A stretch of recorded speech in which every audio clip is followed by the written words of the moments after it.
Trump Putin Alaska বৈঠক, এরপর ওয়াশিংটনে জেলেনস্কি ও তার ইউরোপীয় মিত্রদের সঙ্গে ট্রাম্পের বৈঠক।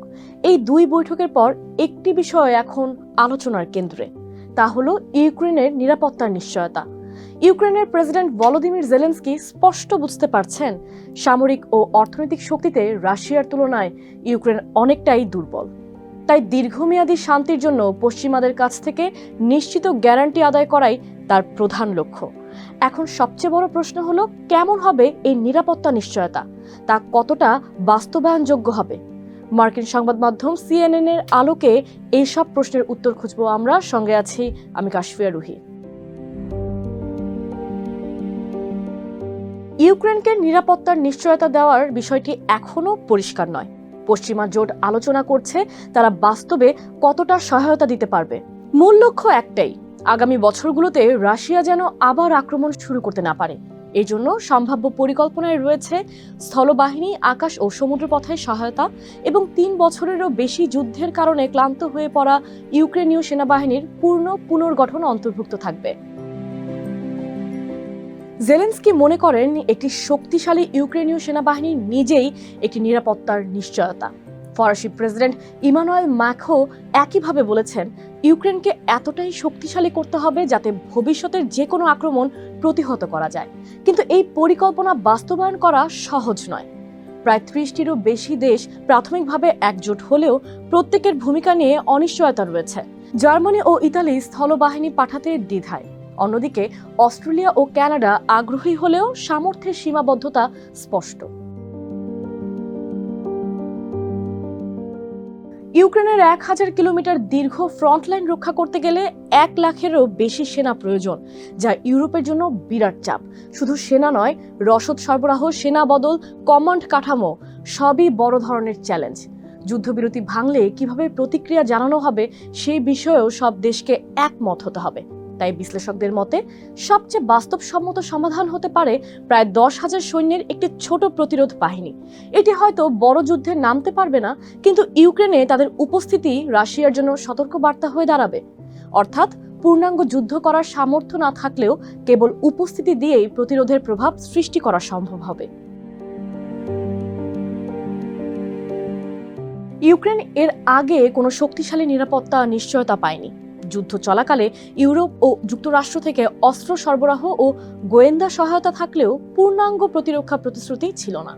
বাইডেন প্রশাসনের সময় ন্যাটো সদস্য পদ নিয়ে আলোচনা চললেও ট্রাম্প ক্ষমতায় ফেরার পর সেই সম্ভাবনা মিলিয়ে যায়।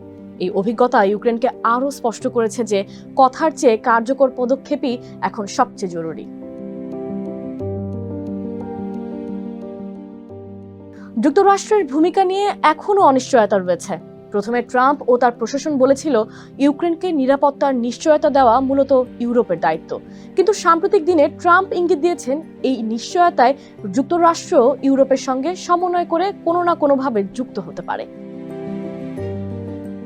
তবে ট্রাম্প স্পষ্ট করেছেন, ইউক্রেনের মাটিতে মার্কিন সেনা পাঠানো হবে না। ঠিক কী ধরনের ভূমিকা নেবে যুক্তরাষ্ট্র তা এখনও আলোচনার মধ্যে রয়েছে। ন্যাটো মহাসচিব মার্ক রুট বলেছেন, যুক্তরাষ্ট্রের যে কোনো অংশগ্রহণই ইতিবাচক পদক্ষেপ হিসেবে দেখা হবে, কারণ রাশিয়া ইউরোপীয় উদ্যোগকে গুরুত্ব দেবে না যদি তাতে মার্কিন সমর্থন না থাকে। যুক্তরাষ্ট্রের কিছু সামরিক সক্ষমতা রয়েছে যা ইউরোপের কাছে নেই, যেমন শক্তিশালী গোয়েন্দা তথ্য সংগ্রহের ক্ষমতা এবং শত্রুর বিমান প্রতিরক্ষা ব্যবস্থা ভেঙে দেওয়ার সামর্থ্য। তবে ট্রাম্প প্রশাসন এমন কোনো ভূমিকা নিতে চাইবে না যা সরাসরি উত্তেজনা বাড়িয়ে দিতে পারে। অর্থাৎ যুক্তরাষ্ট্র প্রয়োজনীয় প্রযুক্তি ও কৌশলগত সহায়তা দিতে পারে, কিন্তু সামরিক উপস্থিতি এড়িয়ে চলতে চায়। রাশিয়া বারবার স্পষ্ট করেছে যে ইউক্রেনের মাটিতে ন্যাটো বাহিনীর উপস্থিতি তাদের কাছে অগ্রহণযোগ্য। তাদের দাবি, শান্তি চুক্তির অংশ হিসেবে ইউক্রেনীয় সেনাবাহিনীর ক্ষমতা সীমিত রাখতে হবে। এছাড়া তারা যুক্তি দিচ্ছে, ন্যাটোর পূর্বমুখী বিস্তারই এই সংঘাতের মূল কারণ। 20 অগস্ট রুশ পররাষ্ট্রমন্ত্রী সার্গেই লাভরভ সতর্ক করে বলেছেন, আমাদের অংশগ্রহণ ছাড়া নিরাপত্তা নিশ্চয়তার আলোচনা অর্থহীন। এবং তিনি হোয়াইট হাউসের 18 অগস্টের ইউরোপীয় নেতাদের এবং জেলেনস্কির মধ্যে আলোচনার নিন্দা করেন। ফলে এটা স্পষ্ট যে রাশিয়াকে সম্পূর্ণভাবে উপেক্ষা করে কোনো পরিকল্পনা কার্যকর করা অসম্ভব। নিরাপত্তা বাহিনী মোতায়েনের আরেকটি বড় ঝুঁকি হলো উস্কানির আশঙ্কা। রাশিয়া হয়তো ইচ্ছাকৃতভাবে সংঘাত উস্কে দিয়ে পশ্চিমা শক্তির ঐক্য পরীক্ষা করতে পারে। এই পরিস্থিতি পুতিনের কৌশলকে শক্তিশালী করবে, যেখানে ট্রান্স আটলান্টিক জোটের ভেতর বিভাজন সৃষ্টি করা তার অন্যতম লক্ষ্য। বর্তমানে আরেকটি প্রস্তাব আলোচনায় এসেছে, আর তা হলো ইউক্রেনের আকাশে নো ফ্লাই জোন তৈরি করা।